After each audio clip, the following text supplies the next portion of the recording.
The black men are looking for status. The black men are looking for status whether they are aware of it or not. In other words, as long as you have white supremacy domination any place in the world, whether it's Brazil, whether it's Hawaii, whether it's Japan, any place, you name it, that as long as the people of color are the people who are oppressed, then when a marriage occurs, in other words, the dominator says, I will pick you amongst the victims who I dominate to marry you, then the victim says, oh goody, this means I'm in. Hey, what did I tell you about disrespecting my Nubian princess?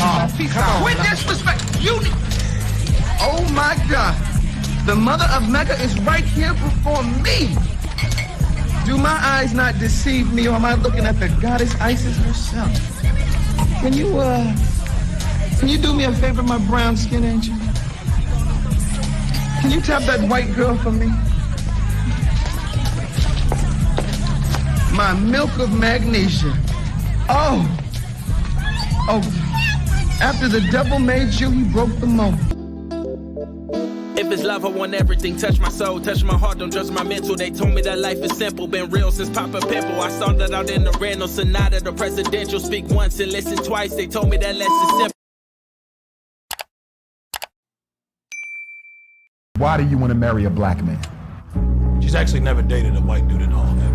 Okay. She dated all the So time. she loves chocolate, nothing but chocolate milk. That's why we call her white chocolate. Why? Yeah, she loves chocolate milk. I'm just not attracted. I look, I'm just not, they just don't do it for me. The white guys don't do it for you. What are you attracted to in the black man? Like, Yeah, I can I like relate it to too. them more. With me always being around black people, being with black people. Being around black is not the same as being black. Absolutely. Okay. I feel like I just relate to them. Like, I can listen to what they have She to can relate say. to Other than dating black men, have you ever actually tried to help the black struggle as opposed to help yourself to black men? I've been at 3 protests that were near me. Just 3. What's going on with y'all today, folks? This is Me Shaq, and we are watching Reset with Me Shaq. I got a great interview today with y'all, man. It's Dr. Frances Cress Welsing, and she poses the question, the relationship between black men and white women. Is this a makeup of white supremacy or true love? But nonetheless, y'all, man, do me a favor, Spike Lee this joint. Like, share, comment, and subscribe. I'm gonna let this portion of the clip of the full interview, which is 50 minutes, we are only going through 9 minutes of it. I'm gonna let it ride out fully and then come back with a commentary. I'll see y'all then. Whether it's the behavior of the black woman, the white woman, the black man, or the white man, is occurring within the dynamics of this system. And we can understand what is happening as far as the white woman, black man relationship and why that is on the increase, I think, if we understand the need for the system to remain intact. But Frances, you don't think that the black man has a special attraction toward the white woman? Oh, yes, he does. Yes, he does. Well, he has been programmed historically to feel that, first of all, this is the woman who is the woman in the world, and this is a thing that has been denied him, you know, in terms of, let's say, male-female relations or sexual partners. The black man, at least in this area of the world, has been told historically, you cannot look at, you cannot touch this woman. And so at that level of social dynamic programming, yes, the black man has always felt, well, this is the one thing that I have been denied in this society. And so many black men, I think, at one level, they are moving towards white women as white women move. White women are the major aggressors in this situation. But the black man is playing his role because he says, well, this is the thing that I've been denied. This is the thing that is going to be the great equalizer. I think, though, that the need has sort of been exaggerated, because if we look at those statistics you just mentioned, actually in the past decade, even with the increase, there's only about 43,000 black man, white woman marriages. That's a very, very tiny percentage. That means about 2% of black men are married to white women.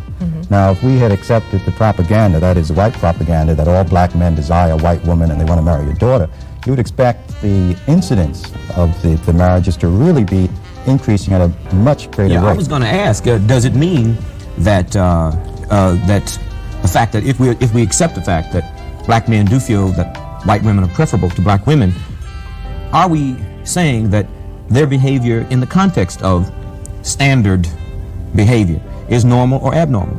Well, I don't like to use those terms. I would prefer to understand the phenomena. For example, if we start labeling behavior, like for example, homosexuals don't like to be called pathological, for one thing.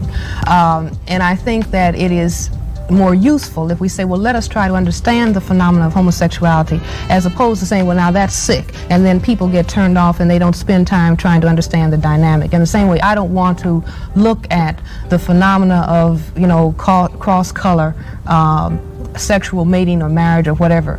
And in terms of pathology, I would rather say, well, let's try to understand what actually is going on. But you call the white woman the aggressor. I say that she is aggressive because we live in the context of a white supremacy society in which white people are the dominant group. They are the people who control the power. We are the oppressed people. We are the people who are victims of that system. Just like, I mean, in terms of history, it was just a short 2 months ago in terms of the whole historical span that black men were being lynched for looking at a picture of a white woman. Do you see? And now we are told, well, now everything is opened up. Well, I want to understand, well, why is it that everything is opened up? I think everything is opened up since black men started talking about black power.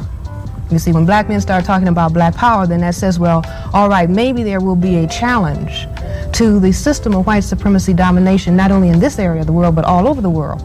So the white supremacy system says, all right, well, now what do we do to, you know, get these people back in control? And what do we do to get them back in check? That is the black man. Well, we'll lay our ace trump card on them, which is a white woman. In other words, you see, which brings the black man then back within the context that the white supremacy system is going to work for you. See, we denied you this, now you have it. But on close examination, in spite of all of the black-white marriages, the black-white sex that has occurred throughout history, in the last 500 years, there has been no serious tampering with the maintenance of white supremacy, certainly not through the bedroom activity. Do you see what I'm saying? But in other words, it throws people off balance. So in other words, the white woman is still, I think, in a position of psychological dominance. And right. That, insofar as she is, that's a form of white supremacy. And that the black men are frequently responding to her dominant position, the fact that she is considered a superior status object in society. But getting back to this point, well, let me ask a question before you move to that. Then if we accept that, are we saying that the black men who marry white women are asking for dominance from a female? No, the black men who are married by white women. But the trend you continually... No, I think that they're looking for status. The black men are looking for status. The black men are looking for status whether they are aware of it or not. In other words, as long as you have white supremacy domination any place in the world, whether it's Brazil, whether it's Hawaii, whether it's Japan, any place, you name it, that as long as the people of color are the people who are oppressed, then when a marriage occurs, in other words, the dominator says, I will pick you amongst the victims who I dominate to marry you, then the victim says, oh goody, this means I'm in. Well, that's true, but if I can ask this question. Okay. It seems, the way you are framing your analysis, that the almost total blame, if we can use that word, for interracial marriages is because of, one, white society vis-a-vis white supremacy. Seeking to maintain itself. And two, white women being the aggressors. You seem to be saying, and I'm asking a question, that black men are just blameless and they're sort of like the victims of something that they have no control over, or that they have no need to be married to a white woman for some perhaps pathological basis. No, let's say, for example, if you set up the conditions for the development of a sadomasochistic relationship, then the masochist as well as the sadist is a part of that relationship, and they are playing roles that they have been conditioned to play. In other words, a person who is a masochist seeks out the sadist because then they could play their sort of dual game, their mutual reciprocity together. Now, within the dynamic of the system of white supremacy, you have, for example, many of the white women who are with black and other non-white men are actually, I believe, having a dialogue with white men. How does that work? See, the dialogue goes like this according to my analysis. First of all, the white women, we have the women's liberation movement, which is a dynamic of white females, okay? They are asking for liberation out from under the white male. All right, now within the dynamic of the white supremacy culture, you also have penis envy. In other words, the white men have been perceived as being dominant over the woman. And so the woman says, well, I wish I had a penis. Okay, so what does she do? She says, well, I'll go out and get one that's supposed to be more powerful than yours, but I'm going to control it because we are white and we control all of the non-whites. So she goes out and she selects, and all this is unconscious, you know, activity, if you will. She goes out and selects a non-white male, be he black or any other non-white. Then she is walking down the street, or they can go to the, you know, justice of the peace or the priest or be married. And anytime a white man sees that, she is communicating to him, see, I've got one because I am in control of this. But I don't think we can, generalize to that extent. I think that's a theory. But it's getting back to the question when we present arguments that way is whether the relationships between black men and white women are pathological. I love you, black man. I love you, black man. I love you, black man. I love you, black man. I love you, black man. I love you, black man. I love you, black man. I love you, black man. I love you, black man. I love you, black man. I love you, black man. I love you, black man. I love you. Woo. Boy, let me tell you, Dr. Frances Cress Welsing, man. Sister always looked good, but boy, was she cooking. Now, you don't have to agree, but she was cooking. Now, if you want to check out that entire interview, man, go to the Olivet Baptist Church channel. You can check them out and watch the entire 50 plus minutes of it. I'll just conclude with this, because I know there are guys out there that will be very offended by this. I say love who you love. Ain't my business. Me personally, the 2 women that I had children with are black. The woman that I'm with right now is black. And I'm going to say this very respectfully, but unapologetic. If you are one of these pro-black Negroes running out here trying to speak for black people, I find it to be a contradiction in the highest degree that your Beyonce is Becky. That's where I land my plane, yo.